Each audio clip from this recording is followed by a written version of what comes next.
Hoje nós vamos falar a respeito do Sermão da Montanha, à luz dos escritos de Santo Agostinho de Hipona. Este santo, este doutor da igreja, aqui cuja tela do quadro do Filipe de Champagne bem retrata, foi um santo com vários escritos e suas contribuições para a teologia católica são fundamentais. A sua autobiografia é descrita no seu livro famoso, que se tornou também um clássico da literatura ocidental, sobretudo nesse gênero de autobiografias, Confissões. É um livro que, além de ser propriamente histórico, é também autobiográfico, mas que justamente contém conteúdos metafísicos, conteúdos místicos e teológicos impressionantes. Por outro lado, o filósofo também escreveu Livre-Arbítrio, Cidade de Deus, Retratações e muitos outros. Agostinho de Hipona, a começar por sua biografia, nasceu em Tagaste, norte da África, atual Argélia, no ano 354 d.C. Na época, Tagaste, justamente, era parte do Império Romano. Após uma longa vida no concubinato, o que justamente ele resultou em um filho, de nome Deodato, ele se converte à fé cristã e torna-se o exímio doutor e, posteriormente, o próprio bispo de Hipona. Por isso que ele não vai ser conhecido como Agostinho de Tagaste, mas Agostinho de Hipona, que é onde ele vai exercer o seu ministério apostólico. Veio a falecer no ano de 430 d.C., deixando um imenso legado a todo o ocidente cristão. Seus principais temas são o pecado, a graça de Deus, o problema do mal e a liberdade humana. Também realizou intensos combates às heresias, tais como o donatismo, o pelagianismo e o maniqueísmo.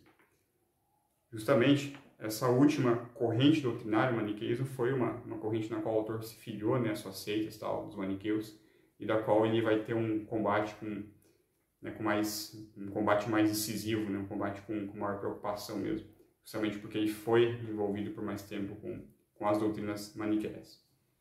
Bom, Santo Agostinho, em seus escritos, vai dedicar também a explicar o significado, todo o conteúdo teológico e metafísico do Sermão da Montanha. Vamos analisá-lo? Primeiramente, o Sermão da Montanha ele é o sermão que fornece o modelo mais de perfeição, o modelo mais perfeito de vida cristã. Assim, o próprio Senhor afirma: aquele, pois, que ouve essas minhas palavras e as põe em prática, é semelhante a um imprudente, que edificou sua casa sobre a rocha. Caiu a chuva, vieram os enchentes, sopraram os ventos, e investiram contra aquela casa. Ela, porém, não caiu, porque estava edificada na rocha. Mas aquele que ouve as minhas palavras e não as põe em prática é semelhante ao homem insensato, que construiu sua casa na areia. Caiu a chuva, vieram os enchentes, sopraram os ventos e investiram contra aquela casa. Ela caiu, e grande foi a sua ruína. O sermão começa justamente com Jesus subindo a montanha. Vendo Jesus aquela multidão, subiu a uma montanha e, tendo-se sentado, aproximaram dele os seus discípulos. E ele, abrindo sua boca, os ensinava, dizendo, está em São Mateus, o Sermão da Montanha se passa, existem outros evangelhos que relatam também, mas aqui nós vamos utilizar o evangelho de São Mateus.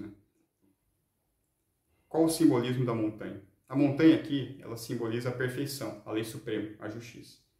A montanha tem esse simbolismo, a montanha está próxima do céu, ela toca o céu, então ela simboliza essa justiça de Deus. Deus já havia dado preceitos menores de justiça e da lei natural aos hebreus, mas com Cristo sua mensagem transcende a própria natureza. Transcendência justamente, superioridade da mensagem de Cristo ante a lei natural dos hebreus, ante o Antigo Testamento, é simbolizada pela montanha, elevada, que toca ao céu. Mais do que os mandamentos, o Senhor ensina aqui a perfeição evangélica, dada pela caridade e pela graça, pela sua própria presença, que é divina. É o símbolo da nova aliança, completamente acima dos preceitos antigos, ainda que não os contrarie, eleva-os à sua plenitude e suprema perfeição. Se antes a lei do Senhor era em vista do reino terreno, haja vista a prisão do homem pelo temor, agora é em vista do céu, que será dado aos grandes homens que serão libertados pela caridade, tornando-se amigos de Deus. Senhor, vossa bondade chega até os céus, vossa fidelidade se leva até as nuvens, vossa justiça é semelhante às montanhas de Deus, conforme o Salmo 35, versículos 6 e 7. O ensinar sentado significa justamente a dignidade de mestre, ele que é a própria verdade. Os seus discípulos, corporalmente próximos, simbolizam sua proximidade espiritual que tem aqueles com o Senhor, que ouvem a sua palavra e cumprem seus mandamentos.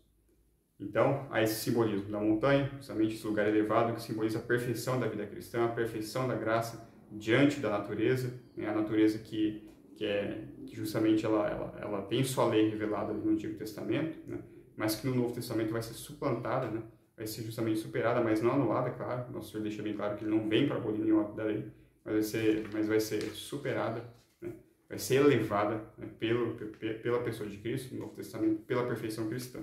Ao mesmo tempo, ele se senta, né? Nosso Senhor ensina o Sermão da Montanha sentado, porque o sentar-se é o símbolo da autoridade. O rei senta no trono, o professor senta na cátedra. Nosso Senhor, sendo Deus e verdadeiro homem, né? E verdadeiro também rei, também era o mestre dos mestres. Então, ele tem a autoridade mais digna de todos para ensinar. É por isso que ele ensina sentado.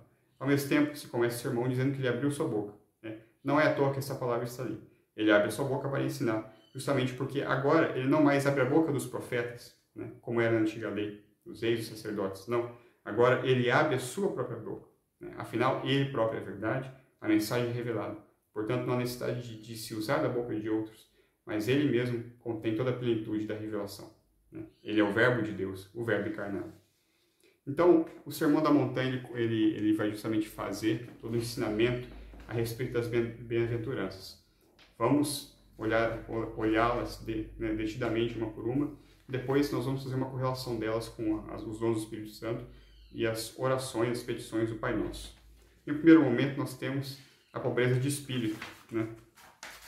A primeira bem-aventurança a ser pronunciada por Cristo é a pobreza de espírito. Bem-aventurados os pobres de espírito, porque deles é o reino dos céus. A soberba, a grandeza de espírito repugnam a Deus, que resiste aos soberbos, mas confere graça aos humildes. Isso está em Tiago, capítulo 4, versículo 6. Assim, a pobreza de espírito significa o temor do Senhor e a humildade, que, segundo Santa Teresa d'Ávila, em São Moedas do Castelo Anterior, são a base do edifício espiritual humano. De acordo com o Eclesiástico, o princípio da sabedoria é o temor do Senhor, e o princípio de todo pecado é a soberba. Eclesiástico 10, 15. É por isso que é dos pobres de espírito o reino dos céus. E o que é essa pobreza de espírito? É dos humildes, justamente, a humildade, daqueles que temem ao Senhor, pois só estes alcançarão a sabedoria. Em consequência, é por este motivo que a confissão é tão importante para nós católicos. Ela induz à humildade, faz conhecermos a nós mesmos, vermos nossa miséria, nossos pecados e assim temermos a Deus. O reconhecimento da condição de pecador é o primeiro passo para sair do pecado. Vamos para a segunda bem-aventurança, a mansidão. Dessa forma o Senhor prossegue. Bem-aventurados os mansos, porque possuirão a terra. Mateus, capítulo 5, versículo 4. A terra aqui significa a morada eterna e celestial, a pátria dos santos. Nosso Senhor quis usar o termo terra para representar justamente a estabilidade e a solidez, né? A terra tem essa associada esse elemento de solidez, de fixidez, enfim, que essa representa a paz e a ausência de perturbação que a alma justa possuirá na vida vindoura. Então, assim como a terra também, a vida eterna, ela vai ser estável, né? Firme. Não haverá justamente mudanças, né? Não haverá dever, mas puro ser, né? Puro ato. Por mansos já, o Senhor designa aqueles que, não resistindo ao mal, vencem-no com o bem, não buscam a vingança, conforme a sua vontade divina. Os que não são mansos brigam pelos bens deste mundo e podem possuir esta terra, mas não possuirão a terra eterna. Então, aqueles que não são mansos possuem os bens temporais, mas não, né? A terra verdadeira é a pátria celestial. Nós temos em seguida a terceira bem-aventurança de tristeza. Nela, o Senhor diz: bem-aventurados os que choram, porque serão consolados. Mateus capítulo 5, versículo 5. Com efeito, o que nosso Senhor quer dizer aqui é que os que se convertem a Ele perdem as alegrias que antes gostavam deste mundo, perdem seus amores terrenos, o que causa certa tristeza e luto na alma. Até que essas almas adquiram o amor pelas coisas eternas, sofrem de dores, de verdadeiros martírios internos, razão pela qual choram.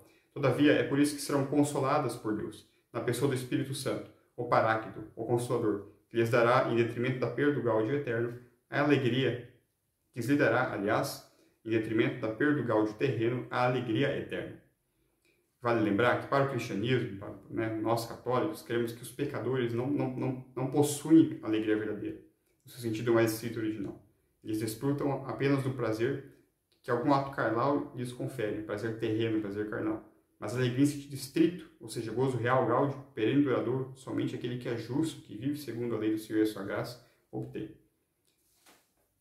Passando à quarta bem-aventurança, nós temos a fome e sede de justiça. Bem-aventurados os que têm fome e sede de justiça, porque serão saciados. Os que têm fome e sede de justiça são os que amam a verdade, a Deus, e o buscam com todas as suas forças terrenas e espirituais. Portanto, saciar-se-ão com sua própria presença, alimento sagrado, que é a graça, que se dá nos sacramentos em sua plenitude na Eucaristia, verdadeira carne, corpo e sangue de Cristo. Conforme diz o Senhor, a minha comida é fazer a vontade do meu Pai. João, capítulo 4, versículo 34, que é a própria justiça.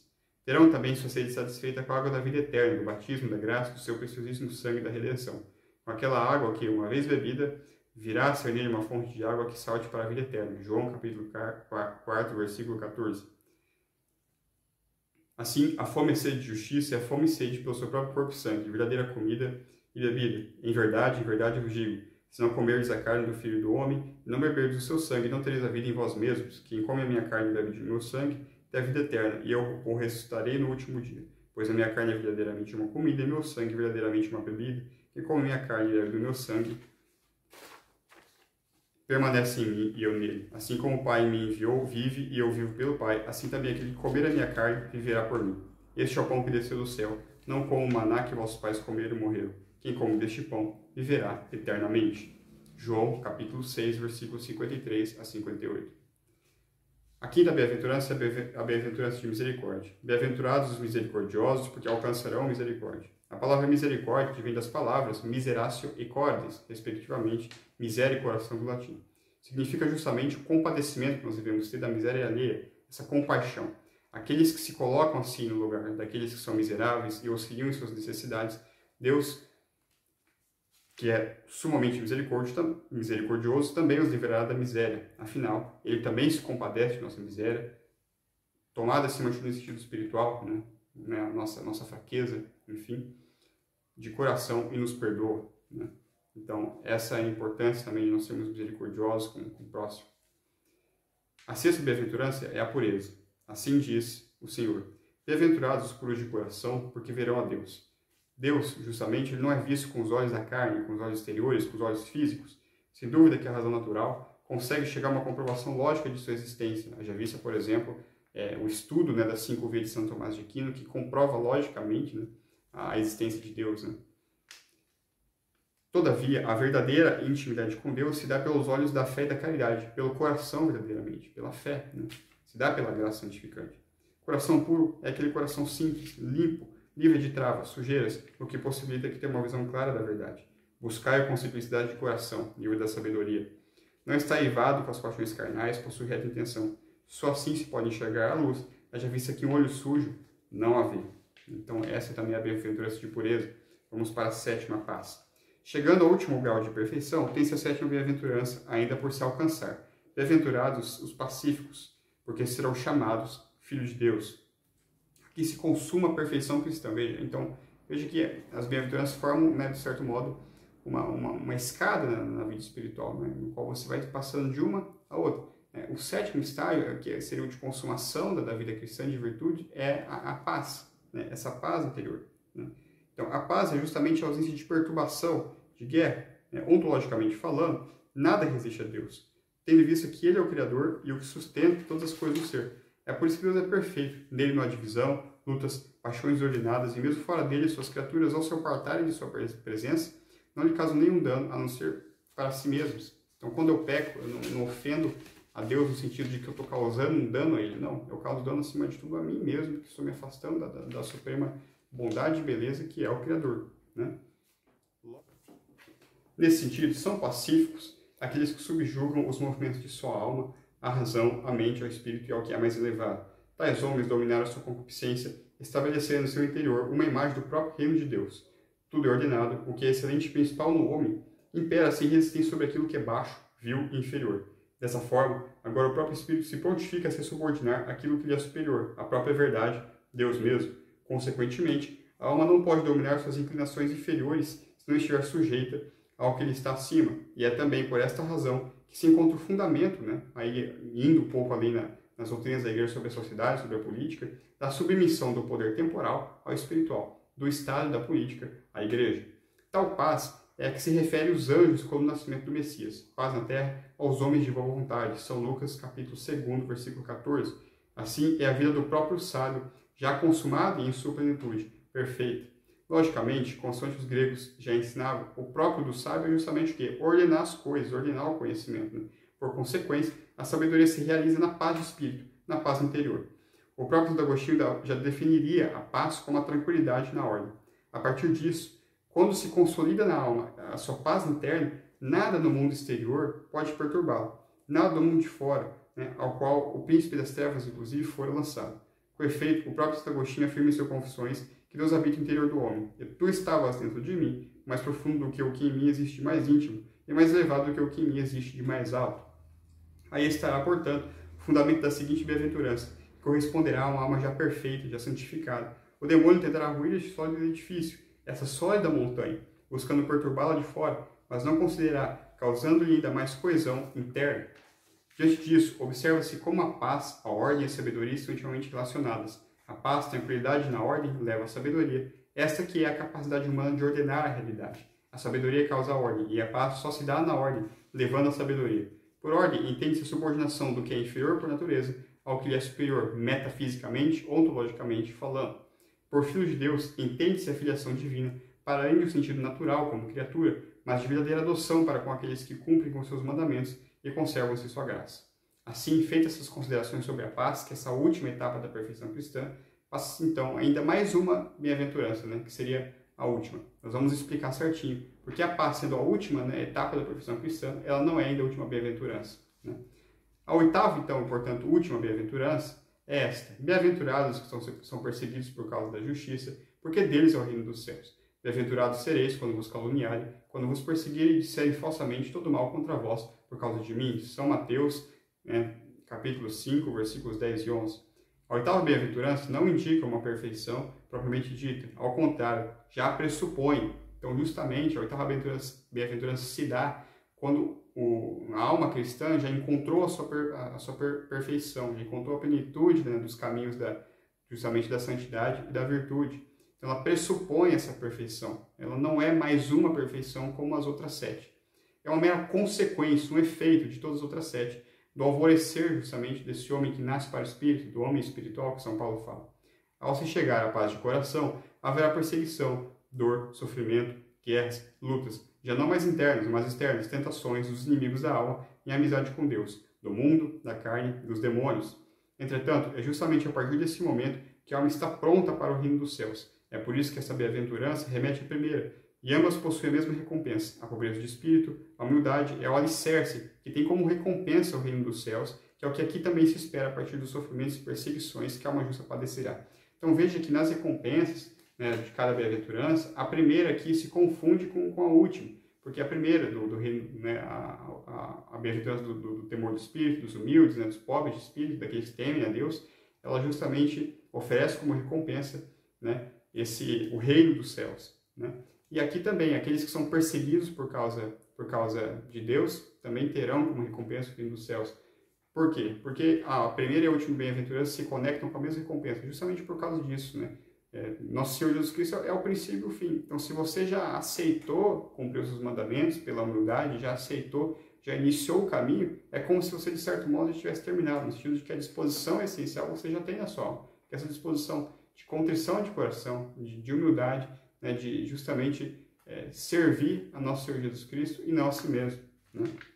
Então, a esse somente é que será reservado o reino dos céus. A partir de então, você já pode ser perseguido pelo nome dele, porque se você sinceramente já iniciou a caminhada com essa intenção fervorosa e animada pela graça, você já a consumou. Você, de certo modo, atingiu, ao mesmo tempo, a última etapa, que é justamente essa no qual você, a partir de então, estando plenamente unido a Deus, em espírito de humildade, será perseguido por aqueles que odeiam a Nosso Senhor. De mais, constata-se que na primeira bem-aventurança, a humildade já estão contidas todas as outras, repetindo então o que nós falamos. Afinal de contas, ela mesma já é suficiente para que se ganhe o reino dos céus. Sem ela, todas as outras sequer ganharão espaço na mão do homem. A vida espiritual cristã é um ciclo, cujo princípio está na humildade e cujo fim se remete em todos os aspectos. Então, também Santa Teresa d'Ávila, em suas moradas do Castelo Anterior, também deixa bem claro que a humildade é o alicerce da vida espiritual. Sem ela, nada pode ser construído e solidificado. É nessa etapa que se aplica a frase de São Paulo: quem nos separará, pois, do amor de Cristo? A tribulação, a angústia, a fome, a nudez, o perigo, a perseguição ou a espada? Isso está em Romanos, capítulo 8, versículo 35. Então, quem nos separará do amor de Cristo? Então, nessa fase já, nada mais nos separa. Então, essa é a oitava bem-aventurança, a fase na qual a perfeição já estando consumada, portanto, resta você agora ser perseguido em nome do Senhor e travar com Ele essas lutas na sua vida espiritual. Mas você já está em íntima união com Ele. Então, sintetizando tudo isso, Verifica-se que, então, há todo o organismo espiritual que é construído por essas bem-aventuranças, né? Que são esses graus no caminho da vida cristã, né? São verdadeiros, assim, de certo modo, graus de iniciação cristã. É uma verdadeira montanha, com sua base larga e cume achatado, onde muitos estão na base e poucos chegam no topo. Uma pirâmide, um castelo, semelhante ao castelo anterior, designado por Santa Teresa d'Ávila. Por isso, a própria montanha é uma imagem do conteúdo do sermão, desse sermão magnífico de Nosso Senhor Jesus Cristo. Uma imagem do castelo anterior, da alma humana em sua complexidade espiritual. Se na base encontra-se a humildade, a pobreza de espírito, o temor de Deus, posteriormente temos a mansidão, que corresponde ao conhecimento sério e não contencioso da palavra divina, e depois o homem passa a enxergar a maldade dos grilhões da carne que o aprisiona, causando-lhe a tristeza.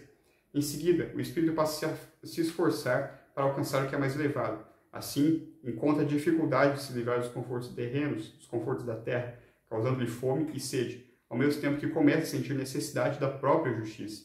Para que a alma chegue ao 5º grau, a quinta bem-aventurança, necessita então de um auxílio superior, de um conselho, a fim de escapar das próprias misérias, o que gera a própria misericórdia e compaixão no homem. Assim, a alma adquire, portanto, a pureza de coração, a partir da reta consciência ao realizar as boas obras, o que permite que ela veja a Deus. Como consequência, por último, está a sabedoria mesma, a contemplação da verdade, que torna o espírito pacífico e semelhante ao divino.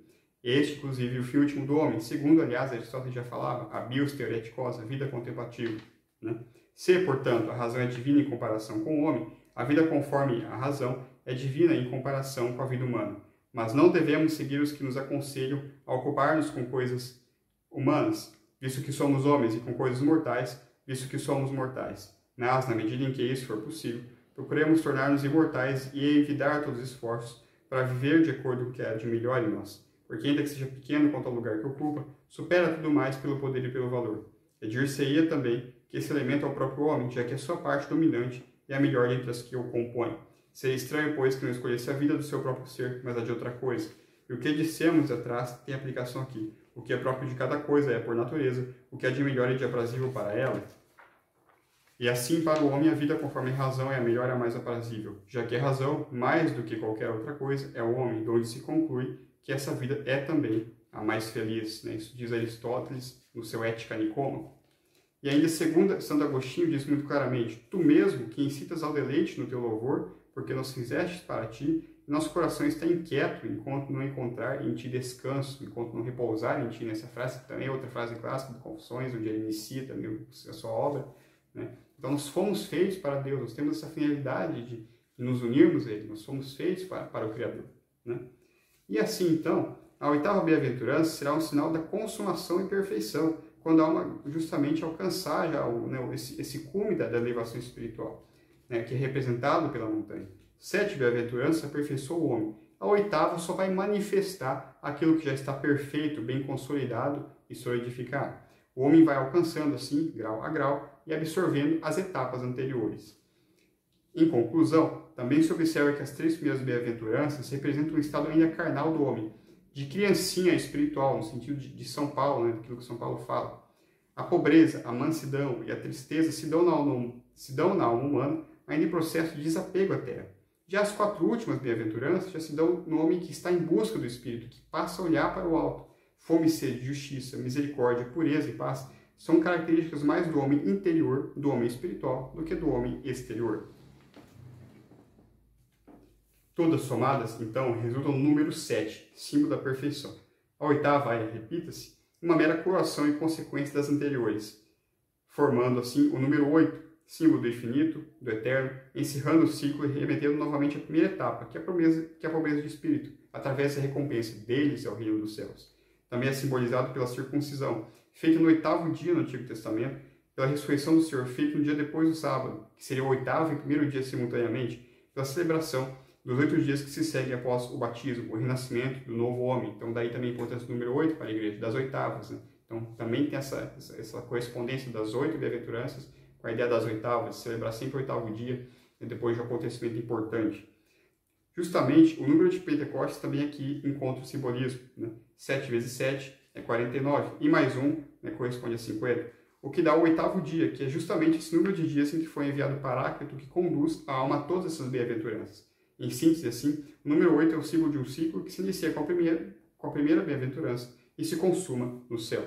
Desse modo, nós temos, então, o seguinte quadro se formando. Nós temos 7 bem-aventuranças de perfeição, na qual 3 estão próximas, mais à terra, né, que seriam a pobreza de espírito, a mansidão e a tristeza, 4 mais próximas do céu, a fome e a sede de justiça, né, e essa quarta em específica seria uma transição já entre a alma mais justamente carnal para a mais espiritual, né, transição entre a terra e o céu. Depois nós temos a misericórdia, a pureza de coração e a paz, né. Se você for reparar, essas 7 são ditas de certo modo por Nosso Senhor de um modo mais genérico. E a última, que é a oitava, é a mera consequência, a perseguição por amor à justiça, né, as calúnias e, enfim, dificuldades enfrentadas por causa do Senhor, né. E aqui já, se você for para ver, Nosso Senhor não dirige mais a esses bem-aventurados de modo genérico, né, bem-aventurados, né, como antes. Não, ele fala especificamente, bem-aventurados sois vós, ele dirige especificamente, né, diretamente aos seus ouvintes ali. Então, assim, forma-se a estrutura de uma verdadeira montanha. Agora, nós vamos correlacionar um pouquinho as bem-aventuranças com os dons do Espírito Santo. Após a análise acurada de cada uma dessas bem-aventuranças, Santo Agostinho correlaciona-as com os dons do Espírito Santo, descritos em Isaías. Qual a diferença aqui? Enquanto aqui se começa do mais excelso para o menos, Nosso Senhor nas bem-aventuranças começa da menos elevada a mais. Então, nos dons do Espírito Santo, se começa do dom, né, do dom justamente mais elevado, mais supremo, para todos os dons, claro, têm sua importância, têm a sua... Mas para aquele dom que justamente, aqueles dons que se ajustam à alma ainda, né, se engateando no caminho da perfeição cristã. Então, é um caminho oposto ao da bem-aventurança, né? Dessa forma, a ordem dos dons são a sabedoria, o mais elevado, o entendimento, o conselho, a fortaleza, né, a ciência, a piedade e o temor de Deus. E, de certo modo, se nós formos correlacionarmos com as bem-aventuranças, nós temos a pobreza de espírito, dom do Espírito Santo, né, ou o temor de Deus. Aliás, o temor de Deus, dom do Espírito Santo, que se correlaciona com a pobreza de espírito da bem-aventurança, né, que é essa humildade que nós temos que ter. Né? Essa humildade também brota do Espírito Santo, esse temor de Deus, esse temor do seu castigo, né? Nós temos que ver a Deus como alguém que realmente também nos vai punir pelos nossos pecados, e nós devemos nos submeter às suas disposições e obedecê-lo. Né? O temor de Deus é o princípio do amor. Então isso também brota do Espírito Paráclito. O dom justamente da piedade, ele encontra o seu equivalente à mansidão, a virtude a bem-aventurança da mansidão, né? Porque justamente a ausência de resistência ante aquilo que transcende a nossa razão, ante os mistérios da fé, né, ela encontra, né, justamente o seu equivalente nessa aceitação mansa da revelação e, portanto, também na piedade com aquilo que é sagrado. Então, se eu sou manso para com as coisas de Deus, né, eu também serei piedoso para com justamente as suas coisas também, para com a liturgia, para com tudo aquilo que é sagrado, enfim. A bem-aventurança da tristeza, né, justamente aqueles tristes que serão consolados pelo Senhor, encontra seu equivalente no dom do Espírito Santo da ciência. Por quê? Porque através da ciência nós vemos as coisas como elas são na realidade. Através desse dom nós vemos a superfluidade, né, e a ilusão realmente de tudo que nos rodeia, de todos os bens deste mundo, né, de toda a vaidade, todo orgulho, e a partir de então nós possamos ter tristeza e a desprezar esses bens. Só que esse desprezo pelos bens, inicialmente a alma que está pegada, causa essa tristeza santa e natural. É a tristeza de um desapego que é necessário para que a alma possa crescer na vida espiritual. Então, justamente a ciência leva à tristeza. O conhecimento da verdade, da realidade, do pecado neste mundo, leva à tristeza de se ver dentro de um grilhão que ignorávamos antes. A quarta bem-aventurança, fome e sede de justiça, já está correlacionada ao dom do Espírito Santo da fortaleza. A fortaleza é necessária para que a alma possa suportar sua fome e sua sede, sofrendo quando deseja o gozo dos bens eternos, concomitantemente ao desejo de se afastar dos bens corpóreos.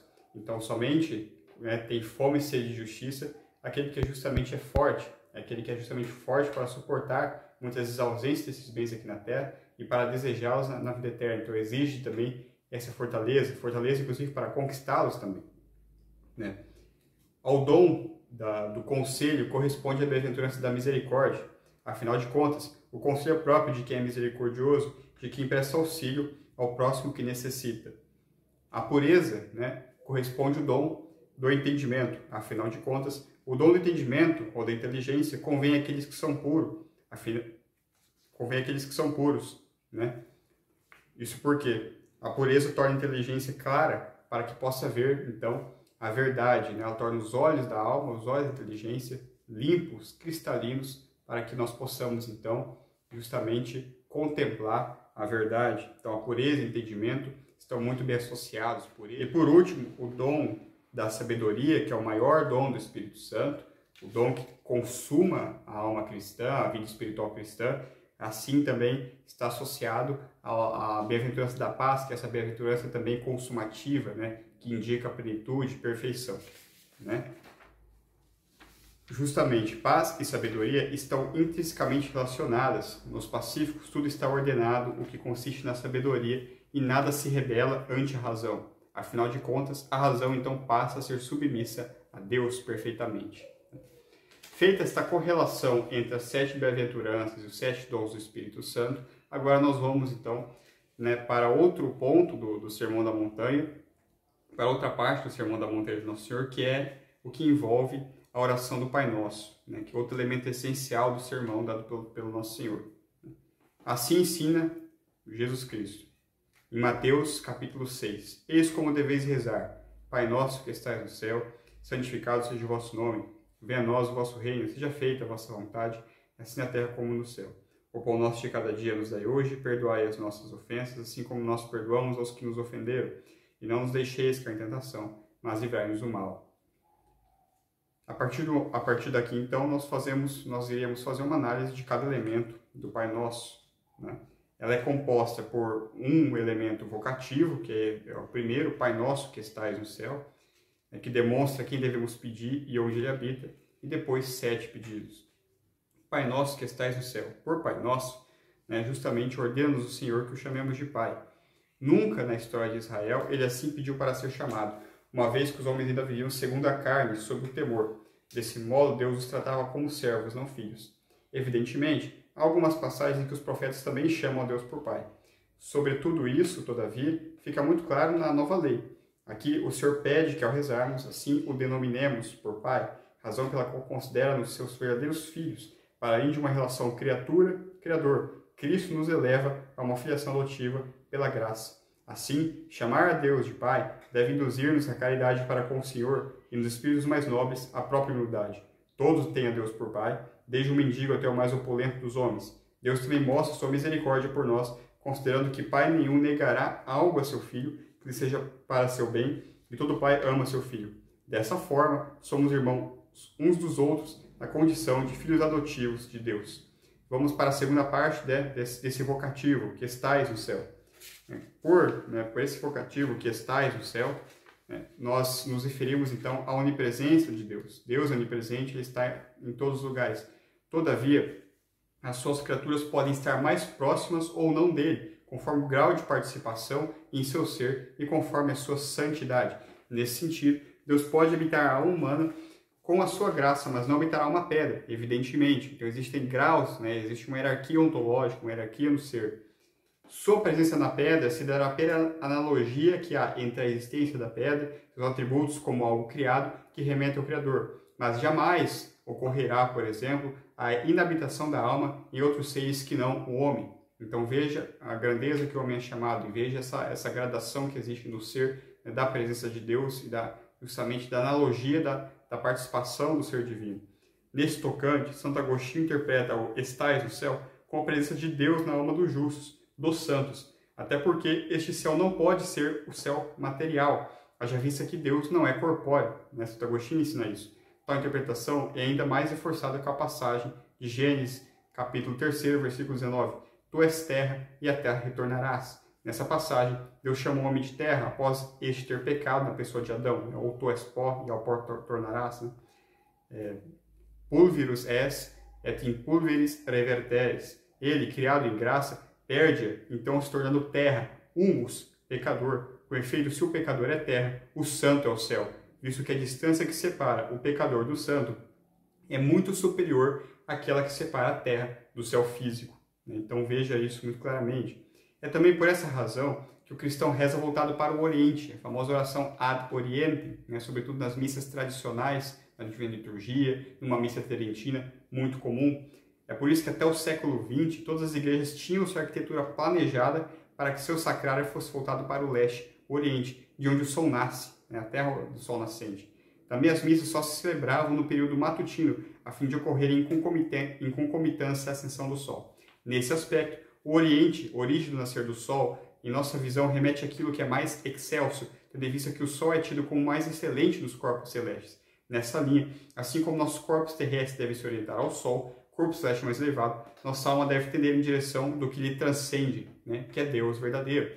É por isso também que na missa tradicional o Evangelho se é rezado nessa direção de Oriente e o missal, na hora de se ler o Evangelho, é colocado numa inclinação de 45 graus, justamente porque ali vai ser lida a palavra que veio direto de Nosso Senhor, portanto a palavra do sol nascente. É por isso esse simbolismo muito claro.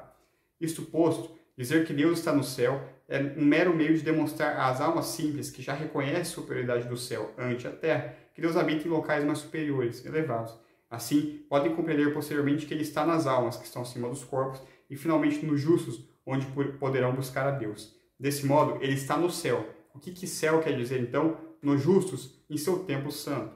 Quando se ora, busca-se que Deus habite em sua alma, o que induz a alma a buscar a santidade e a justiça, pelas quais Deus habitará a alma humana. Então, Pai nosso que estais no céu. Nós vimos o sentido de Pai, né? Nosso. Nós vimos o sentido que estais no céu. No céu, na alma do justo, na alma dos santos, justamente, né?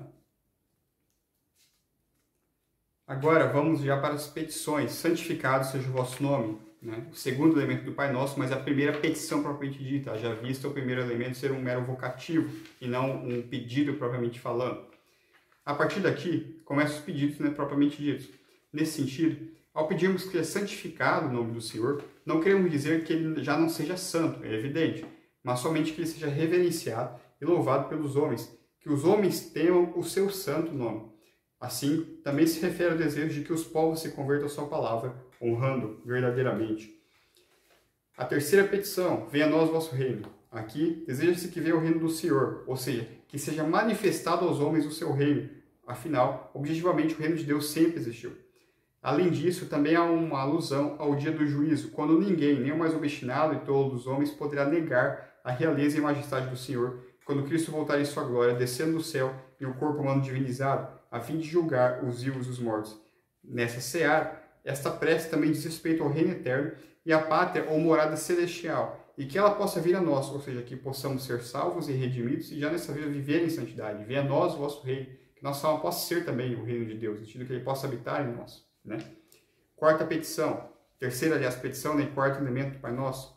Seja feita a vossa vontade, assim na terra como no céu. Em sequência, pedimos que a vontade de Deus seja cumprida nos santos, que ainda estão na terra, assim como se cumpre nos anjos do céu. Significa orar para que sejamos santos, atendamos ao chamado de Deus, com a nossa própria vontade, e depois, né, vamos tornando a nossa vontade conforme a vontade divina.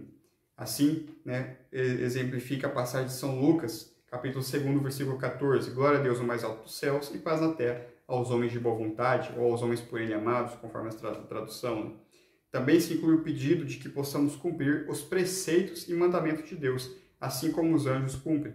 Conforme o próprio Cristo diz, não busco a minha vontade, mas a vontade daquele que me enviou. São João, Evangelho de São João, capítulo 5, versículo 31. Quando fazemos a vontade de Deus, em nós ela se faz não porque movemos a sua vontade, mas porque fazemos o que ele objetivamente quer. Então nós não movemos, né, a vontade divina, isso é óbvio, Deus não pode ser movido por nós, mas simplesmente cumprimos com o seu propósito já designado desde toda a eternidade para nós. Agora, por assim a terra como no céu, também pode ser interpretado analogamente em relação ao que se disse assim para os santos e pecadores. Os santos seriam o céu, os pecadores, terra. Em se tratando dos pecadores, a oração pode ser em dois sentidos, para que oremos por sua conversão, né, ou para que a justiça seja feita. Haja vista que de um ou de outro modo a vontade divina será feita. Assim, sempre a vontade divina será feita, você querendo ou não que ela se cumpra.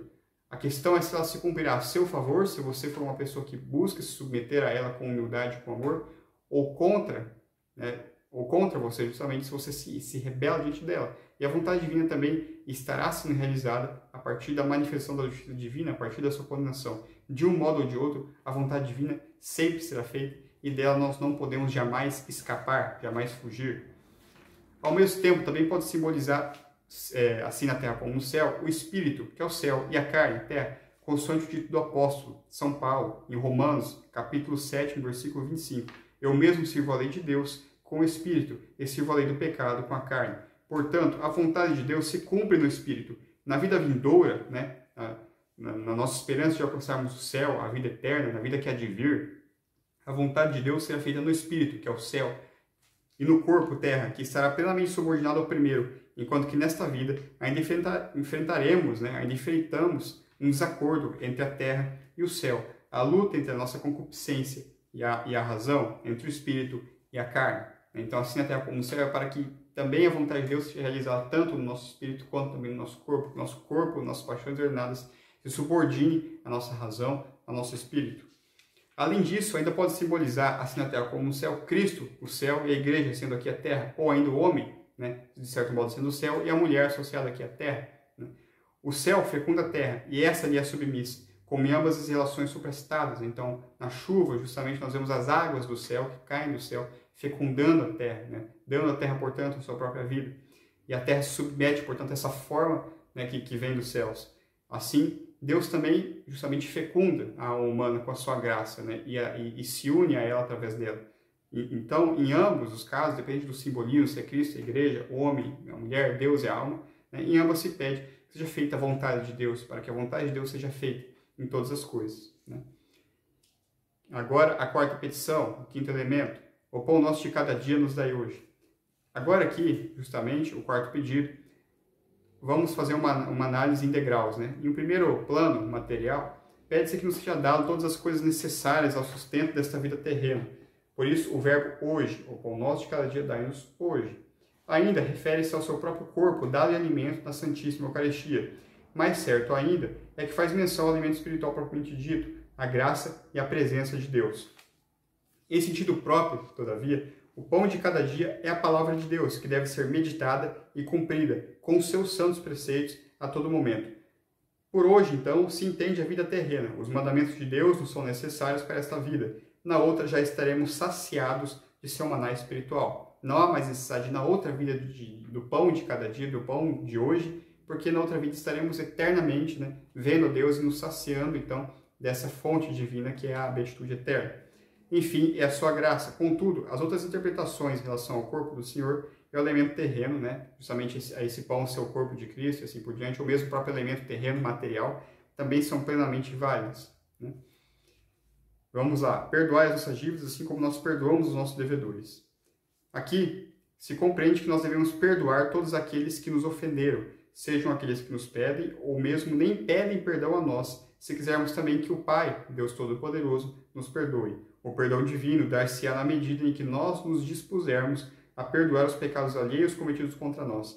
Por dívida, entende-se obviamente o pecado, que gera uma dívida espiritual nossa para com o Senhor e com o próximo. E não nos deixeis cair em tentação. Deus não nos tenta, mas muitas vezes nos induz à tentação para algum fim de sua providência ou por nossa própria culpa. Isto ocorre, pois ninguém pode ser provado sem a tentação. Eclesiásticos capítulo 34, versículo 11. Quem sabe aquele que não foi tentado? Na mesma direção encontra-se a seguinte passagem. Deus nos põe à prova para saber se o amais ou não. Deuteronômios capítulo 13, versículo 3. Isto posto, Deus pode permitir que sejamos tentados para que também nós possamos conhecer a nós mesmos, levando-se em conta que Ele mesmo já nos conhece interiormente muito melhor do que nós. Satanás pode nos tentar, com a permissão de Deus, seja para punir um homem por seus pecados, seja para exercitar nele a sua santidade e o provar. Do mesmo modo, a tentação pode advir do mundo, e assim ser meramente humana, ou da própria carne, da concupiscência. Reza-se assim, principalmente para que não caiamos em tentação. Não devemos orar para que não sejamos tentados, mas para que não possamos consentir com ela e com o pecado. Por último, mas livrai-nos do mal. Amém. Finalmente, o sétimo pedido é que o Senhor nos livre não só de um mal em que ainda não caímos, como na oração anterior, mas também que sejamos sempre livres de um mal em que já caímos. Assim sendo, quando ocorrer o momento em que para sempre estivermos libertos do pecado e do mal, não haverá mais o que temer, nem tentações, nem luta. Todavia, tal dia só acontecerá na eternidade. Este mundo tenebroso sempre nos reservará a possibilidade de queda e de engano pela serpente. Entretanto, já nesta vida é possível gozar dessa sabedoria, a partir do amor a Deus, e da fuga ao ódio, e da fuga e ódio ao mal. Quando morrermos, teremos nossa beatitude consumada, e esta é a esperança que não se vê, nos termos do apóstolo São Paulo, em Romanos, capítulo 8, versículo 24. Né? Então vejamos aqui também o último, né, mas livrai-nos do mal. Né? O 7º pedido, a última petição, né, e o 8º elemento do Pai Nosso, justamente pedindo que nós sejamos livres da morte eterna, do pecado, e que nós também possamos, portanto, alcançar essa santidade, né, na qual então estaremos isentos de todo mal, seremos plenamente em união com o Senhor. Fazendo então uma síntese de todos os elementos do Pai Nosso, nós temos então de 7 pedidos, os 3 primeiros já começam a ser atendidos nesta vida, mas permanecem, né, são pedidos nessa vida, mas permanecem já para a eternidade. Por exemplo, a santificação do nome de Deus, a vida de seu reino e a realização de sua vontade se iniciam nesta vida, mas se consumarão no fim dos tempos. Essas 3 condições, portanto, são sempre eternas e não terão fim com essa vida corporal, com essa vida temporal. Então, os 3 primeiros pedidos não têm fim com a vida, com essa vida, né, com esse século, com o fim dos tempos. Não, eles vão continuar, eles vão perdurar, eles vão durar. Né? Com efeito, já os outros 4 pedidos, os 4 últimos, somente dizem respeito a essa realidade imanente, temporal, né, transitória e não perene. Né? O pão nosso, qualquer que seja o sentido dado a ele, deve ser dado somente nesta vida. Na outra, já seremos plenos e saciados no alimento espiritual. Por isso que significa, é isso que significa justamente hoje, esse elemento, né, essa temporalidade da necessidade do alimento. Também é por essa razão que o alimento foi chamado de pão. Como a Escritura, para alimentar a alma, deve ser examinada e analisada, o pão também deve ser quebrado e mastigado, em contrapartida que a bebida é sorvida imediatamente pelo corpo. Nesta vida, a verdade é como o pão, precisa ser fragmentada e ruminada para que seja entendida. No futuro, será como bebida, absorvida diretamente pelo nosso espírito, puro, e assim a luz da verdade estará candente nele. Ademais, nossos pecados são perdoados e nós perdoamos os outros somente nesse século. Afinal, na eternidade não haverá mais pecados. O mesmo vale para as tentações que só visitam as almas habitantes deste mundo temporal, não existindo mais no céu, evidentemente. Por fim, o mal que pedimos livramento e o próprio livramento pertence a essa vida mortal. Na eternidade, somente haverá consequência disso, o inferno, para aqueles que se obstinaram no pecado, ou o céu, aqueles que permaneceram fiéis à vontade do Pai. Assim, nós temos que há pedidos que refletem realidades eternas. Assim ocorre já nesta vida e na vindoura, que é o primeiro pedido, que santificado seja o vosso nome, o segundo, venha a nós o vosso reino, e o terceiro, seja feita a vossa vontade, assim na terra como no céu. E por outro lado, no Pai Nosso, nós temos pedidos reservados exclusivamente para esta vida terrena e corporal, né, para este século, o que é o 4º pedido, o pão nosso de cada dia nos dai hoje, perdoai as nossas dívidas, assim como nós perdoamos os nossos devedores, e não nos deixeis cair em tentação, mas livrai-nos do mal. A partir de então, podemos também correlacionar os pedidos do Pai Nosso com as bem-aventuranças e com os dons do Espírito Santo. Nessa análise genial que Santo Agostinho faz do Sermão da Montanha, ele justamente correlaciona. Assim, nos percebemos, né, essa correspondência entre os 7 pedidos do Pai Nosso, as 7 bem-aventuranças de perfeição cristã e os 7 dons do Espírito Santo, havendo, portanto, uma estrutura de 3 septenários. Né? Então, em um primeiro momento, nós temos o temor de Deus, o dom do Espírito Santo do temor de Deus, que se correlaciona com a pobreza de espírito, né? A bem-aventurança dos pobres de espírito, né? Que herdarão o reino dos céus, e com a petição santificado seja o vosso nome. Afinal de contas, o temor de Deus, associado à pobreza de espírito, encontra correspondência na prece para que seja santificado, isto é, louvado, temido e reverenciado o nome do Senhor. É óbvio. Então, se eu tenho temor a Deus, eu vou louvá-lo, eu vou reverenciá-lo, eu quero, portanto, que ele também seja temido e adorado por todos os outros. Né? Então, santificado seja o vosso nome, seja venerado, seja temido. Portanto, para eu realizar o que eu peço nessa prece, eu devo também ter esse dom do temor de Deus, eu devo ser um pobre de espírito, devo ser humilde, devo estar com espírito de humildade e contrito de mim mesmo.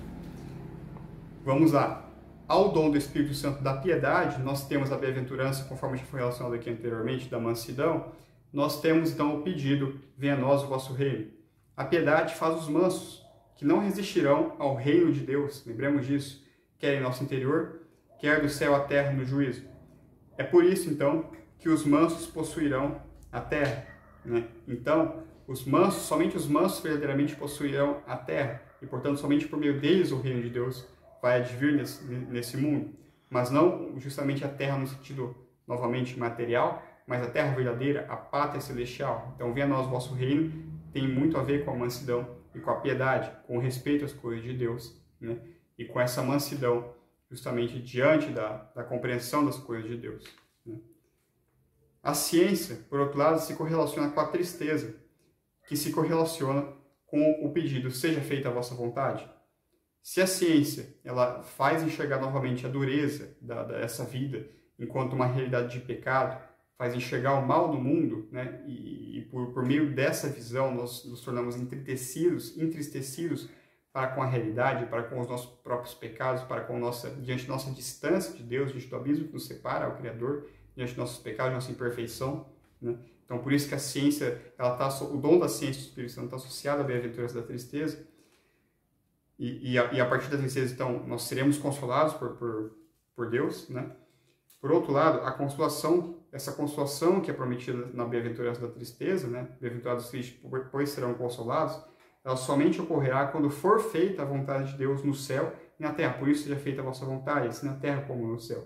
Quando o corpo, que é a terra, estiver perfeitamente em paz com a alma, o céu, dando fim, portanto, a esse luto, a essa tristeza, que se dá pelo conflito entre ambas as realidades. Então, por seja feita a vossa vontade, assim na terra como no céu, nós temos a equivalência a essa tristeza que tem que haver em um primeiro momento, né? A partir do momento em que o espírito justamente se enxerga, né?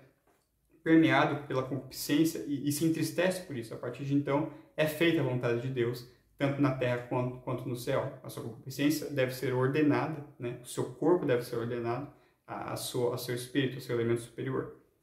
E isso só se dá também por meio do dom da ciência.